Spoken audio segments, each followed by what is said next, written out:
Salut à toutes et à tous, c'est Ilyes, bonne année 2024 au passage. On se retrouve aujourd'hui pour une nouvelle interview avec Guillaume Pelletier qui se trouve à Dubaï pour l'instant en vacances, des vacances bien méritées au vu de son année 2023 plutôt productive. Il prend le temps pour répondre à mes questions et je t'en remercie Guillaume. Juste pour les personnes qui peut-être ne te connaissent pas encore, tu es le fondateur de la Bulgarian Top Team qui est la boîte de management dans laquelle sont signés par exemple Benoît Saint-Denis, Morgan Charrière, Oumar Sy, Nora Cornol ou encore Yanis Guémouri pour ne citer que. Et ce qu'il faut dire aussi, c'est que tu as réussi à placer 4 combattants à l'UFC en 2023. Comment est-ce que tu vas, Guillaume? Ça va très très bien, Elias. Merci beaucoup pour l'invitation. Une excellente année à tout le monde. On va souhaiter une santé de fer pour tout le monde parce que je pars du principe à partir du moment où tu as la santé, tu peux réaliser tout le reste. Donc, une excellente santé à tous ceux qui regarderont le podcast.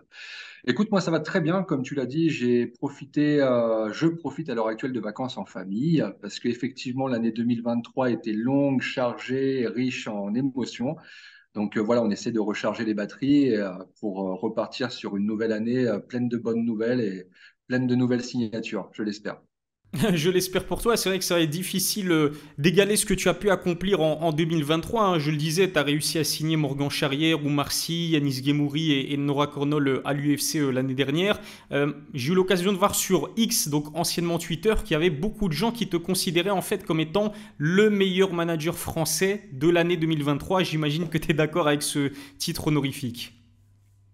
Bah, effectivement, je peux pas nier, tu sais, faire un excès de modestie en disant oui, je sais pas, etc. Oui, on a fait une très bonne année, mais à travers justement les posts que tu as pu voir sur X, etc., c'est peut-être le moment pour moi de remercier aussi mon équipe parce qu'aujourd'hui, on identifie la BTT via Guillaume Pelletier. Ce qu'il faut savoir, c'est qu'aujourd'hui, on est 4 personnes à travailler. Et sans l'aide des personnes qui travaillent avec moi, la BTT ne serait pas ce qu'elle est aujourd'hui, tu vois. Donc, c'est le moment pour moi de remercier tout le monde. Effectivement, on a fait une très très belle année, que ce soit en termes de signature, il est vrai, que ce soit aussi en termes de résultats. On a révélé la semaine dernière les résultats de la BTT. On a fait 96 combats sur l'année pour 70 victoires, ce qui représente 73% de victoires sur l'année, ce qui est juste absolument incroyable. Et 96 donc combats sur le total de l'année, ce qui est juste, enfin tu vois, c'est une année vraiment très très très chargée.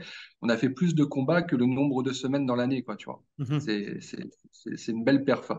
Donc, non, tout s'est bien passé. Après, tu sais, moi, j'essaie toujours de remettre les compteurs à zéro en fin d'année. Il ne faut pas se reposer sur le fait que 2023 était très bon pour nous. L'objectif de 2024 maintenant est de faire mieux et on repart pour une nouvelle année, tout simplement.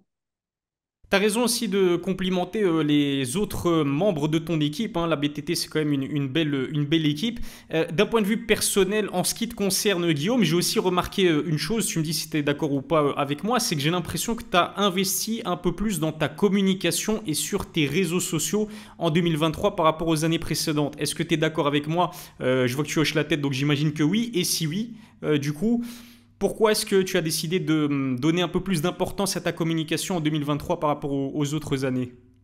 Bah, déjà, je suis très content que tu l'aies remarqué. Déjà, ça veut dire que ça a fonctionné. Et effectivement, en faisant le bilan de la fin d'année 2022, on a constaté que clairement, je ne bénéficiais pas de la lumière que je méritais, entre guillemets, que j'avais besoin de me mettre un petit peu plus sous le feu des projecteurs, ce qui n'est pas quelque chose d'aisé pour moi. Je suis quelqu'un de relativement discret et réservé de base. C'est peut-être aussi une des raisons pour laquelle je vis dans un pays reculé au milieu des montagnes. Tu sais, si j'avais voulu plus de lumière, peut-être que je serais revenu en France et j'aurais habité à Paris, etc., là où se trouvent les médias et tout. Maintenant, c'est un choix de vie personnel, mais j'ai compris qu'il fallait que je fasse un gros effort sur ma communication parce que ma propre communication peut servir aussi à mes combattants, c'est-à-dire plus on me reconnaît dans mon travail et plus je suis validé par mes pairs, et meilleur il est pour les combattants, ce que je peux négocier pour eux, etc., etc. Donc j'ai fait un très très gros effort cette année. Voilà, je pense que ça a porté ses fruits et j'en suis content. Mais c'est un réel exercice, hein. Tu sais, par exemple, même tout de suite, de faire une interview avec toi, Ilyes, pour toi, c'est quelque chose peut-être de très naturel. Maintenant, tu as l'habitude, mais ça reste un exercice.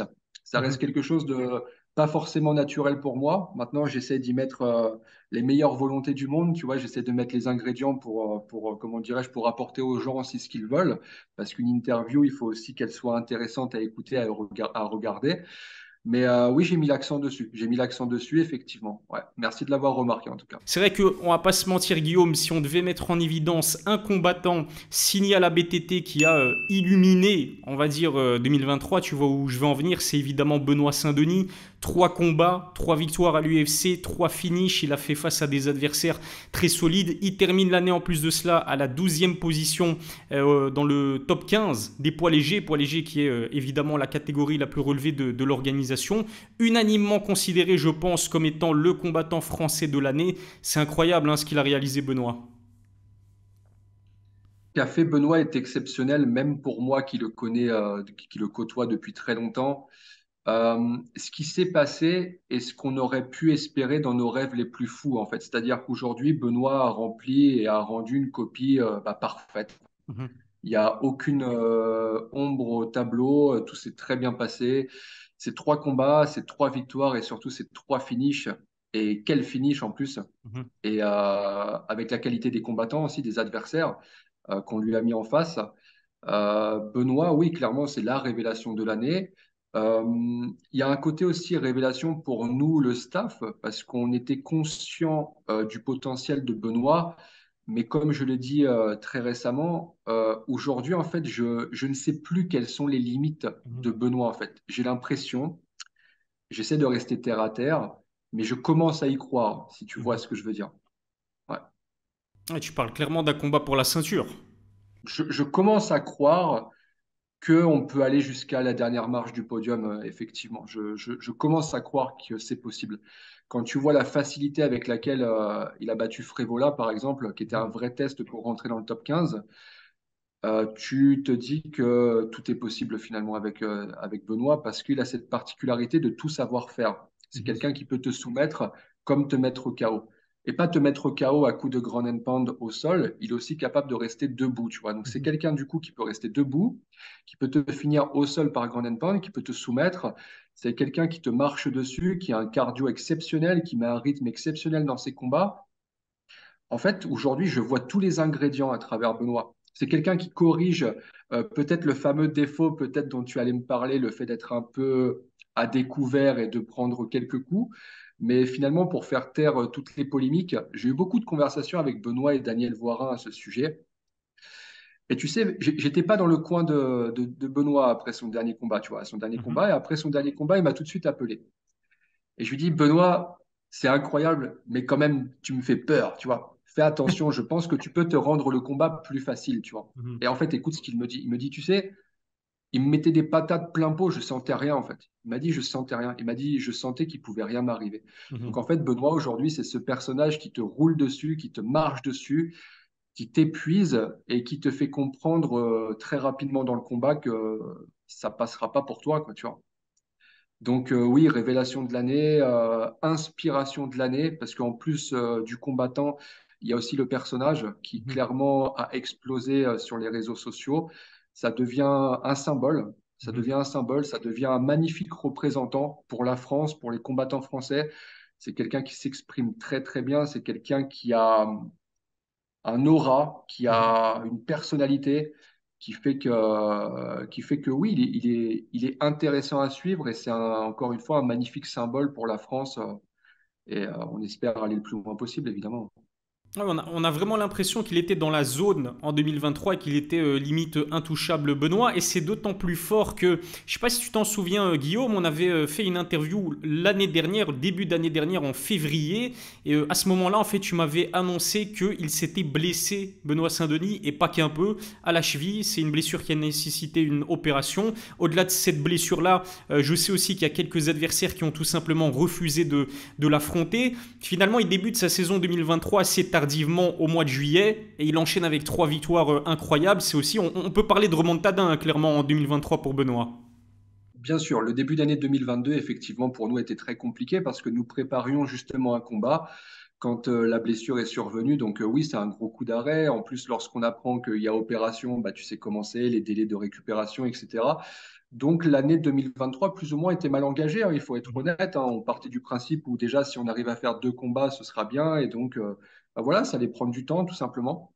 Et tu sais, la remarque que tu as faite, je veux pas que les gens pensent que je pratique l'intox quand Mhm. je dis qu'il est très difficile de trouver des adversaires à Benoît Saint-Denis.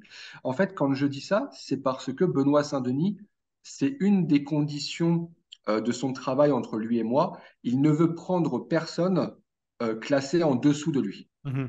Tu vois. Sauf que les personnes clairement classées au-dessus de lui, ils représentent un risque énorme. Aujourd'hui, plus personne ne veut prendre des mecs en Mhm. dessous d'eux, tu vois, ce qui est tout à fait normal parce que tu n'as pas grand-chose à gagner finalement.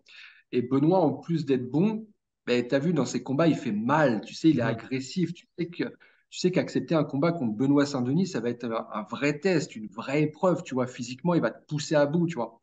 Et oui, clairement, c'est très compliqué de trouver des adversaires à Benoît Saint-Denis. Il y avait d'ailleurs un adversaire à 11-0 qui avait accepté puis refusé et qui finalement a reprovoqué Benoît sur les réseaux sociaux. Donc du coup, j'ai reglissé l'idée à l'UFC de le prendre, mais finalement, il a redit non encore. Enfin, tu vois, il y a cette espèce de jeu en plus qui est fait par les adversaires de Benoît en mode ouais, lui, j'aimerais bien le prendre. Ah ouais, mais finalement, non. C'est très compliqué de trouver des adversaires à Benoît. Et je pense et j'espère que les gens comprennent bah, que, encore une fois, pour un combattant, ça représente une vraie épreuve d'affronter Benoît parce que c'est pas un gars qui calcule en fait. C'est vraiment un mec, bah, il rentre dans la cage, il veut te faire la guerre et tu as intérêt d'être prêt. Donc encore une fois, ça n'est pas de l'intox de ma part. Trouver des adversaires à Benoît Saint-Denis est très compliqué. Et donc plus tu grimpes dans la hiérarchie et dans le classement de l'UFC, et plus ça se complique. Parce que ta Mhm. prochaine question sera très certainement quels sont nos projets et nos plans pour le futur. Tu sais, J'anticipe parfaitement. la collaboration avec Benoît est superbe parce que j'ai pas honte de le dire. J'apprends moi aussi à ses côtés parce qu'en fait, on grandit et on s'élève ensemble. C'est-à-dire que moi, avant Benoît, je ne manageais personne du top 15. Mhm. Et tu sais, c'est également un apprentissage pour moi. Et donc, je constate que bah, du coup, plus tu rentres dans le classement et plus il est compliqué d'obtenir des combats et surtout des bons match-up. Mhm. Parce que tu rentres dans une zone dans une zone, pardon, où tu es obligé de calculer. Et donc, les adversaires calculent. Moi, j'ai suggéré, parce que tu sais, tu ne peux pas imposer, mais aujourd'hui, heureusement, grâce aux nombreuses signatures qu'on a fait cette année, le pouvoir qu'on a à l'UFC a grandi un petit peu. Et donc, aujourd'hui, je peux me permettre d'avoir des conversations que je n'avais pas il y a encore 2 ans avec l'UFC. Donc aujourd'hui, je soumets des idées, on en discute, et sincèrement, on essuie beaucoup de refus, Ilyes. Même dans Mhm. le top 10 de l'UFC, on essuie beaucoup de refus.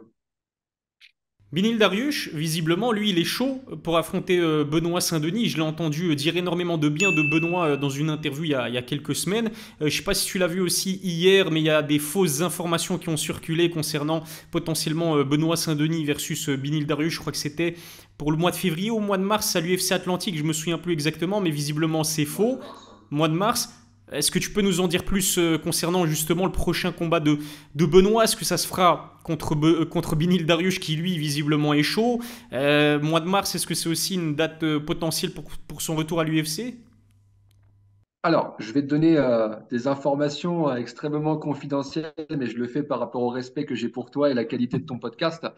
Donc, ça s'est fait là il y a quelques jours. Donc, moi, j'ai soumis 2 options à l'UFC parce que tu sais, j'ai fait des déductions comme quoi ces options-là étaient envisageables et surtout n'étaient pas bookées. Et ça correspondait en plus avec Benoît et Daniel Voirin au cas qu'on aurait aimé prendre, tu vois.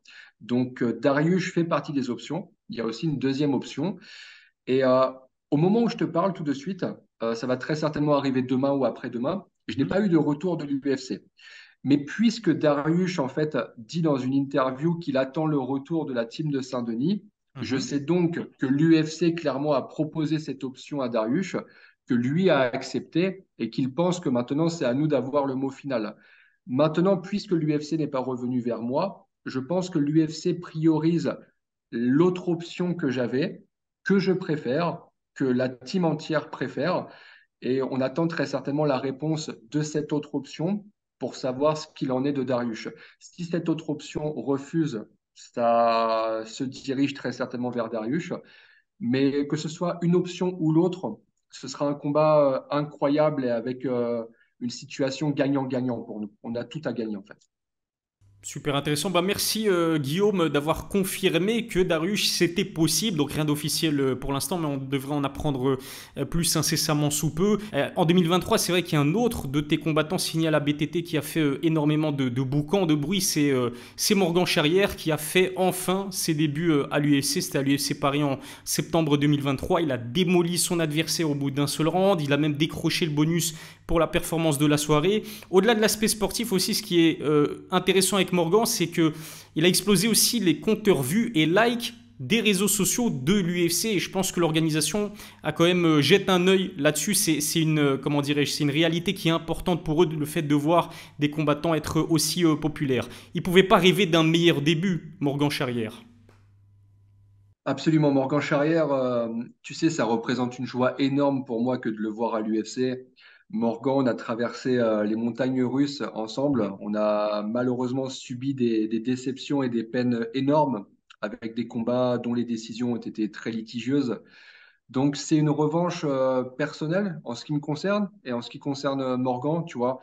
Du coup, aujourd'hui, il est très revanchard et il a de gros projets à l'UFC. Je pense vraiment qu'il peut faire quelque chose. Morgan, oui, il a percé. Bon, il était déjà très connu sur les réseaux, mais effectivement, aujourd'hui, il a fait beaucoup de vues de par ses performances. Bah, encore une fois, c'est un petit qui a tout, hein. Tu sais, Morgan, il s'exprime extrêmement bien. Il a ce côté où les gens l'aiment. Il a une vraie personnalité, tu vois, un côté jeune, un côté frais. Tu vois, c'est une personnalité différente de celle de Benoît Saint-Denis, qui est plus dans le profil de bon père de famille, tu vois. Morgan, il est encore dans cette jeunesse, dans cette insouciance qui fait que beaucoup de jeunes se retrouvent à travers lui. Oui, Morgan a surveillé de très près. Morgan, je pense, fera son retour à la fin du premier trimestre 2023. Donc, j'ai envie de dire mars-avril environ. Et on va voir ce qu'ils vont nous proposer parce que, tu sais, il faut pas se mentir, dans les débuts de contrat à l'UFC, t'as pas une position qui est suffisamment confortable pour imposer des noms comme aujourd'hui, moi, je peux le faire avec Benoît Saint-Denis, tu vois. Donc, on verra ce que l'UFC va suggérer. Maintenant, comme tu l'as parfaitement révélé, l'UFC a tout intérêt à, comment dirais-je, alors je dirais pas à favoriser, mais à faire en sorte que Morgan ait des combats qui mettent la lumière qu'il mérite. Parce que tu vois, encore une fois, ça peut être un vrai symbole aussi pour les Français. Il a ce côté, comme je dis, très dynamique, cette petite bouille où les gens l'adorent, tu vois. Et je pense qu'il a une belle carte à jouer. Morgan, ça a été quelqu'un, encore une fois, de très longtemps sous-coté. Aujourd'hui, enfin, les gens l'apprécient, le voient à sa juste valeur. Et voilà, comme je t'ai dit, il a ce côté revanchard qui fait que c'est une arme. C'est le côté revanchard, je pense, c'est une arme destructrice pour performer dans notre métier. Tu sais, moi aussi, j'ai ce côté revanchard dû au fait d'avoir été snobé pendant très longtemps par de nombreux médias, tiens, par exemple, tu vois, et par le milieu en général, tu vois. Et grâce à ça, Morgan aujourd'hui a toutes les armes en main pour performer. Et voilà, je conseille à tout le monde de le suivre de très près parce qu'il est bien possible que ce soit une des révélations. On a eu Benoît Saint-Denis en révélation 2023. Il se peut que la révélation 2024 fasse aussi partie de la BTT. Le message est passé et c'est tout beau concernant Morgan Charrière et je vois où tu vas en venir quand tu parles en quelque sorte du match-up que l'UFC peut-être lui concocte. C'est peut-être une trajectoire à la Paddy Pimblett, c'est-à-dire prendre le temps pour faire éclore vraiment Morgan Charrière parce qu'il génère des chiffres quand même qui moi m'ont impressionné. On savait tous que Morgan était très populaire, notamment en France, aussi connu chez les anglo-saxons, il faut le dire, parce que la majorité de sa carrière, il l'a fait au Cage Warriors, mais voir les chiffres qu'il a réussi à réaliser sur les réseaux sociaux de l'UFC pour ses débuts à l'UFC Paris, c'était vraiment fantastique. Et donc, effectivement, peut-être une trajectoire à la Paddy Pimblett, c'est-à-dire pas lui mettre des top 15 dans ses 2 ou 3 premiers combats à l'UFC, ça me semble plutôt logique. Tout à fait. Je pense clairement ce qu'il prépare. En fait, si tu veux, je ne veux pas que mes propos soient déformés. En fait, je veux pas que les gens pensent qu'en gros, on va lui donner des combats faciles pour le faciliter, tu vois. Mais je pense que l'UFC, en fait, comme toute organisation, a tout intérêt à le mettre en lumière parce que c'est quelqu'un qui est très vendeur. Il suffit de voir l'entrée qu'il nous a fait à l'UFC Paris. Bon, bah, tu as tout de suite compris que clairement, il avait la totalité de l'arène dans sa poche et bah, c'est exceptionnel. C'est juste beau et je pense que l'UFC a besoin comment dirais-je, de personnalités telles que Morgan. Et par conséquent, ils doivent en prendre soin et j'espère qu'ils vont en prendre soin. Je l'espère aussi. Et donc, on attend des nouvelles aussi le concernant. Potentiellement un combat fin du premier trimestre de 2024. On a parlé de Benoît, on a parlé de Morgan. Il faut dire aussi qu'il y a deux autres de tes combattants signés à la BTT qui ont fait leur apparition lors de la deuxième édition de l'UFC Paris en septembre 2023. C'était Yanis Guémouri et Nora Cornol. Nora a réussi ses débuts à l'UFC. Elle s'est imposée à la décision contre Jocelyn Edwards. Malheureusement, c'est pas très bien passé, on va dire, pour Yanis contre William Gomis. Tu t'en souviens, on ne va pas revenir sur la polémique, mais pour rappeler ce qui s'est passé, William envoie un kick en bas du corps de Yanis. Yanis conteste, se plaint auprès de l'arbitre. Il considère que c'est un coup illégal envoyé dans la coquille. Pour l'arbitre, c'était un coup parfaitement légal. Il suggère, ou plutôt il invite Yanis à reprendre le combat, ce qui ne se fait pas, et donc l'arbitre met un terme aux hostilités. La question vraiment que j'ai envie de te poser concernant Yanis Guémouri, c'est comment est-ce qu'il va et c'est quoi la suite pour lui? Alors, en ce qui concerne Enis Guémouri, je tiens cependant à confirmer le fait que, selon moi, le coup était bien dans la coquille. Tu vois, c'est quand même très important. Aujourd'hui, on a le recul qui fait que les émotions de l'instant fait qu'elles ne fonctionnent plus sur nous. On a suffisamment de recul aujourd'hui pour, comment dirais-je, pour avoir la tête froide et si tel n'avait pas été le cas, d'avouer que, bon, écoutez, voilà, il s'est passé ceci ou cela.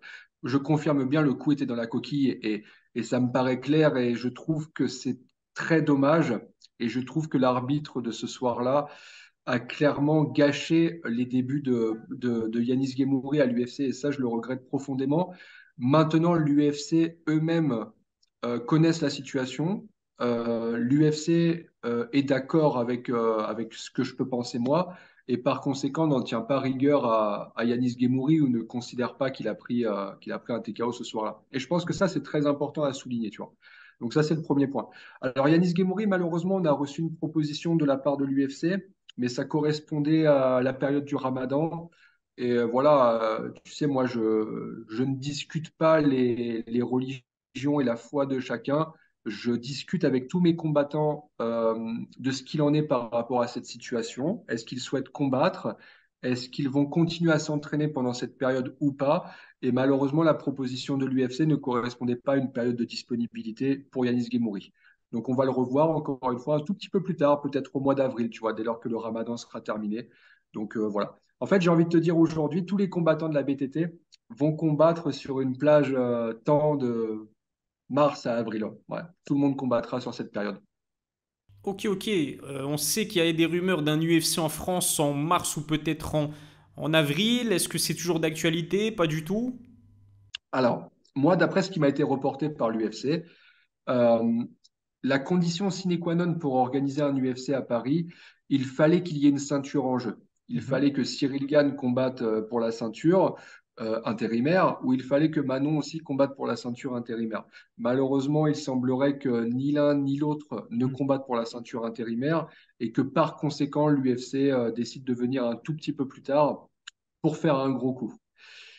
Et il y a si le gros coup, c'était pas quelqu'un d'autre. C'est ça la question.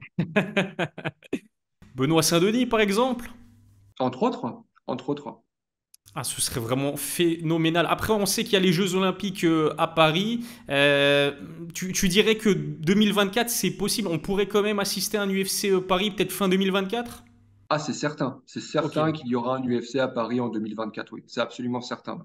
Et je peux même te dire de source sûre, du coup, pour avoir communiqué avec eux, le projet initial était d'en faire deux cette année, en Ok. 2024. Malheureusement, pour les conditions que je t'ai données précédemment, le fait qu'il n'y ait pas de ceinture en jeu, peut-être que l'UFC va revoir ses plans et n'en faire qu'un cette année. Mais clairement, s'ils avaient eu en projet, enfin, s'ils avaient en projet le fait d'en faire deux et parce qu'il y a une ceinture, c'est qu'on va revoir l'UFC de nombreuses fois maintenant en France, quoi. Et Ça, comment veux-tu qu'ils ne deviennent pas quand tu vois l'engouement du public? Enfin, c'était absolument exceptionnel.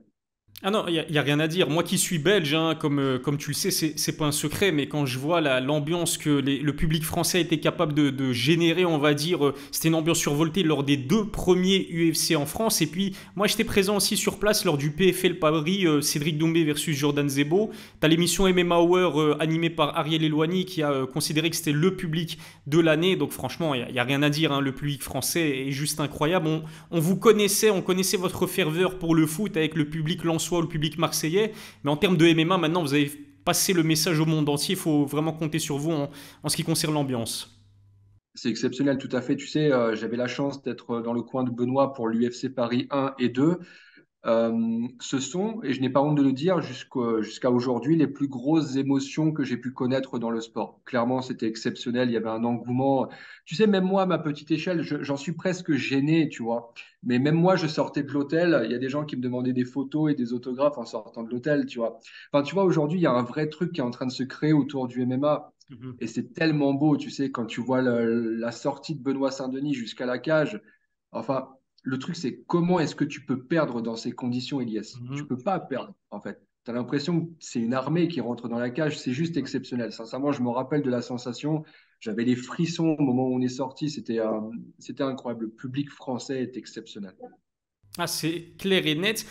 Tu me parlais du mois de mars et du mois d'avril pour les combattants de la BTT. Je pense que c'est une information de la sueur, mais il me semble avoir vu Nora Cornol. Apparemment, elle se serait blessée. Elle devait combattre au mois de mars et finalement, c'est pas d'actualité. Tu me le confirmes? Oui, en fait, je te confirme surtout que si tu veux avoir des informations très précises, il faut surtout pas suivre ce que dit la sueur.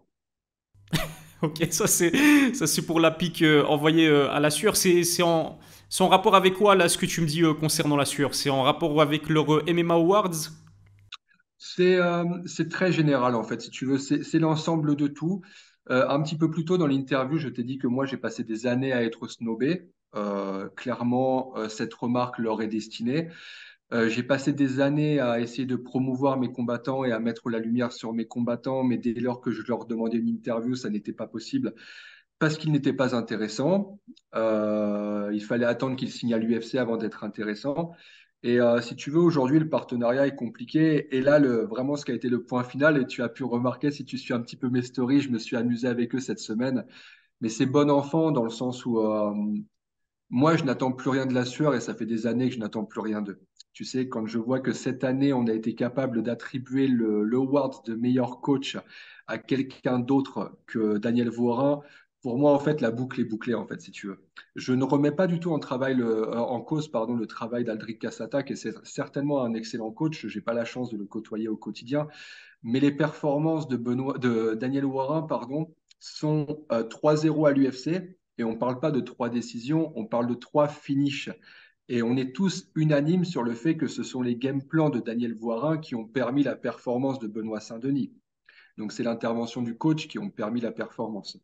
En plus de ça, la sueur nous explique que finalement, ils se sont dirigés vers Aldric Cassata parce que les combattants de Daniel Voirin sont des combattants qui performent sur la scène régionale.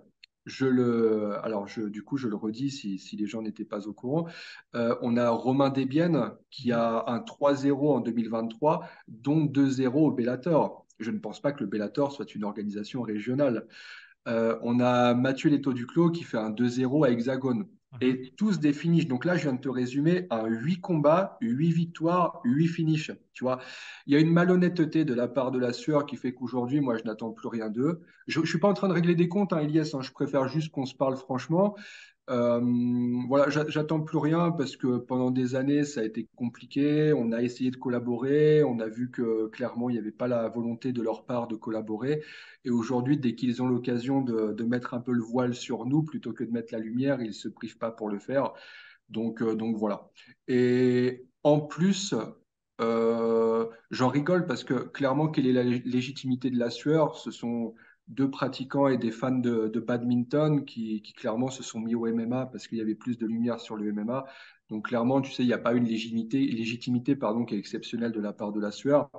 Mais voilà, j'aurais aimé qu'il joue le jeu cette année, j'aurais aimé qu'il récompense les gens méritants. Évidemment, pas un mot sur le management de la BTT qui a tout cassé cette année. Mais encore une fois, c'est pas grave. J'avais envie de m'amuser avec eux cette semaine. Je l'ai fait. C'est terminé. On passe à autre chose. On entame une nouvelle année et bonne année à tout le monde. Voilà.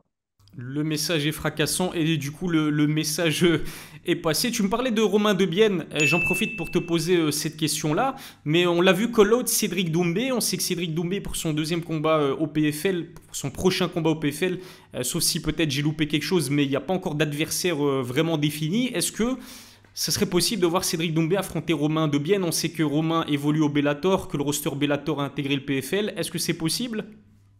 Alors, pour les raisons que tu as citées, nous, clairement, on voulait ce combat. En fait, aujourd'hui, le PFL, donc, comme tu le sais, a racheté le Bellator. Et par conséquent, les combats entre athlètes du Bellator et athlètes du PFL sont faisables. D'accord?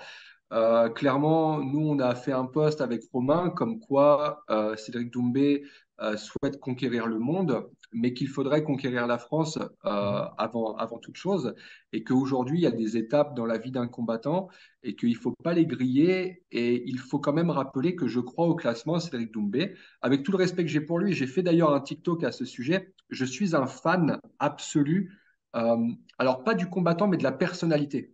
C'est-à-dire Mhm. que pour moi, ce qu'il fait pour le MMA français est exceptionnel, Ilyes. Il a mis une lumière sur le combat, sur le MMA français. Personne ne peut contredire ce fait. Et merci à lui parce qu'on a besoin de ça en fait. Mhm. Et pour ça, personne ne peut le contredire. Maintenant, je le rappelle, alors j'ai pas besoin de fouiller dans le téléphone, mais je peux le faire quand même rapidement.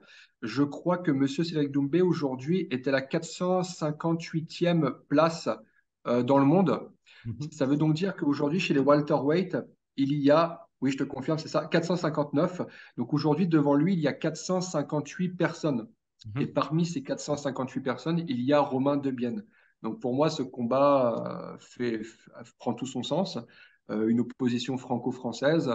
Euh, et clairement, on va pas se mentir, Ilyes, nous, on va aussi aller chercher un petit peu la hype de Cédric Doumbé, parce qu'il a de la hype et qu'on n'a aucune raison de s'en priver. Lui, ça lui fait aussi un joli test. Romain Desbiènes est un combat parfait pour lui, dans le sens où Romain Desbiènes sort de 3 KO. Donc, c'est pas un gars qui va chercher en plus la lutte ou le sol à tout prix. C'est quelqu'un qui va rester debout et bien debout face à Cédric Doumbé. Donc, c'est un combat qui pourrait plaire aux fans, qui pourrait plaire au public français, qui pourrait plaire au PFL. Et je pense que tout le monde a y gagné d'accepter ce combat. Maintenant, j'ai cru comprendre que Doumbé avait déjà un adversaire je sais plus, tu as parlé d'un mois tout à l'heure, c'était pas le mois de mai, juin, non? Non, je t'avoue, j'ai rien dit. Pour le coup, ça vient de. Je crois qu'il a fait une publication dans laquelle il disait qu'il allait révéler le nom de l'adversaire la semaine prochaine. Et il me semble qu'il est booké pour le mois de mai ou le mois de juin. Donc, je pense que ce ne sera pas contre Romain, mais ça aurait été un joli combat. Et je pense qu'aujourd'hui, le MMA a évolué. Comment disait Kylian Mbappé, le foot n'est plus comme avant. Bah, Le football, il a changé. voilà, le MMA, il a changé. Et c'est-à-dire qu'avant, si tu veux, on ne faisait pas ce genre de choses. Mais c'est-à-dire qu'aujourd'hui, on peut call out un combattant dans le respect, tu as vu, dans la dignité de chacun et ne pas être obligé d'employer des termes ou, tu vois, de le rabaisser pour fabriquer un combat, quoi, tu vois. Donc, toute son équipe, celle de Romain Desbiènes, hein, je parle, donc c'est-à-dire moi, Daniel Voirin, encore une fois, Mhm. on pensait que ce serait une bonne idée de provoquer ce combat. On a tenté, on attend la suite. Donc, Cédric Doumbé, si tu nous regardes, nous sommes là, nous attendons. Guillaume, c'est vrai qu'on a parcouru l'ensemble de l'actualité de la BTT, mais il y a un combattant dont on n'a pas encore parlé pour l'instant, et c'est un combattant important de ta team, c'est Oumar Sy. Oumar Sy qui lui aussi a signé à l'UFC en 2023. Malheureusement, dans la foulée, il se blesse, je pense que si je ne dis pas de bêtises, au ligament de sa main droite. Il y a un mois, il a accordé une interview aussi, je pense que c'était à Bein Sport, et dans cette interview, il disait que potentiellement, le mois d'avril, ça pourrait être bien pour ses débuts à l'UFC. Il y a quelques instants, justement, tu me disais que la majorité de tes combattants signés à l'UFC de la BTT allaient évoluer soit en mars, soit en avril. Donc tu me confirmes que c'est bien le mois d'avril qui est visé pour Oumar Sy. C'est tout à fait ça. Quand je t'ai fait cette remarque, je pensais notamment à Oumar Sy. Donc oui, il sera de retour au mois d'avril. On a fait preuve un petit peu de malchance au moment de la signature. On avait un combat qui était booké, plutôt un très très bon combat d'ailleurs. Malheureusement, blessure à l'entraînement en ce qui concerne Oumar, ça ce sont des choses. On parlait tout à l'heure de la blessure de Benoît Saint-Denis à l'entraînement. Ce sont des choses qui arrivent, si tu veux. On ne peut pas reprocher aux athlètes de s'entraîner dur et par conséquent, malheureusement, parfois de se blesser. Donc, ça fait partie du jeu. Il faut savoir être sérieux avec les blessures. Là, cette blessure a quand même nécessité une opération, donc c'était pas quelque chose d'anodin, tu vois. Donc, il est en pleine récupération à l'heure actuelle. Ça se passe bien. Si les délais sont bons, on le verra au mois d'avril, effectivement. Et là, pour le coup, j'ai hâte que Oumar fasse ses débuts à l'UFC. C'est un athlète sur lequel je mets beaucoup d'espoir, effectivement, pour le futur. La catégorie, elle est compétitive, mais on va dire s'il y a bien une catégorie qui reste ouverte, c'est bien celle des lourds légers où va évoluer Omar Sy. Puis on a vu qu'il a roulé sa bosse au KSW, qui est enfin, c'est l'organisation la plus compétitive en Europe. Il a fait du très très sale, il est invaincu après 9 combats. Donc je pense que lui aussi pourrait être la révélation de l'année 2024. Qu'est-ce que t'en penses? C'est là où je voulais en venir, Ilyes, tout à fait. Je pense que ça peut aller vraiment très très vite. Oumar, c'est un combattant de très haut niveau. Il a été mis très peu en difficulté sur ses derniers combats. La catégorie effectivement des 93 kilos est la catégorie, je pense, hein, si tu me l'accordes, la plus ouverte de Mhm, l'UFC. En plus, en ce moment, on est dans une période, tu as vu un petit peu de creux où les champions perdent leur titre assez mhm, rapidement. mhm, Il y a vraiment quelque chose à faire pour Oumar. Tu sais, moi, je reste toujours très terre à terre. Si tu as remarqué, je m'enflamme jamais. Tout à l'heure, quand on parlait de possibilité d'aller à la ceinture pour mhm, Benoît Saint-Denis, je te disais, là, j'ai envie de rêver maintenant, tu vois. mhm. Mais je suis toujours quelqu'un de très terre à terre parce que je veux pas mettre la pression sur les combattants. Mais effectivement, Oumar Sy a une vraie carte à jouer dans cette division. Il est fort possible que dans 2 ans, on le retrouve dans le top de l'UFC. J'ai vraiment hâte d'assister au début d'Oumar Sy et de pouvoir voir les prochains combats de tous tes athlètes signés à la Bulgarian Top Team. Guillaume, merci beaucoup de ta franchise qui est légendaire. Merci d'avoir répondu à mes questions. Est-ce que tu as peut-être un message à passer aux personnes qui vont regarder cette interview? Bah, le message que je voudrais passer, c'est remercier tout le monde, en fait, dans son ensemble. Tu sais, pas forcément ceux qui nous donnent de la force à nous, mais je voudrais remercier les amoureux du MMA pour les raisons que je t'ai citées tout à l'heure, pour ce qu'on a vécu, les émotions lors de l'UFC Paris, les émotions que moi je peux vivre tous les jours. Je vais pas te mentir, je reçois beaucoup de messages sur les réseaux, on reçoit beaucoup de soutien à l'heure actuelle. Je vois que les gens apprécient le travail que l'on fait. Ça fait très plaisir parce que tu sais, encore une fois, même si on reste des gens très modestes, malgré tout, on est dans un environnement où, lorsqu'on reçoit du soutien, on apprécie obligatoirement, tu vois. Donc, encore une fois, merci à tout le monde, ceux qui peuvent apprécier notre travail. Je voudrais remercier aussi mes combattants parce que c'est bien. Aujourd'hui, tu as vu, je fais une interview avec toi, mais sans la performance de mes combattants et sans la collaboration avec mes combattants, il n'y aurait pas tout ça et on n'existerait pas. Donc, encore une fois, merci à tous ceux qui travaillent avec la BTT. Merci à ceux qui s'y intéressent. Merci à toi, Elias, pour cette interview. C'est toujours un plaisir de travailler avec toi. Et voilà, force à tout le monde, paix sur tout le monde, un maximum de prospérité et de réussite pour cette année 2024. Et voilà, j'espère qu'on aura une année apaisée, prospère pour tout le monde. Et voilà, il n'y a plus qu'à bosser maintenant.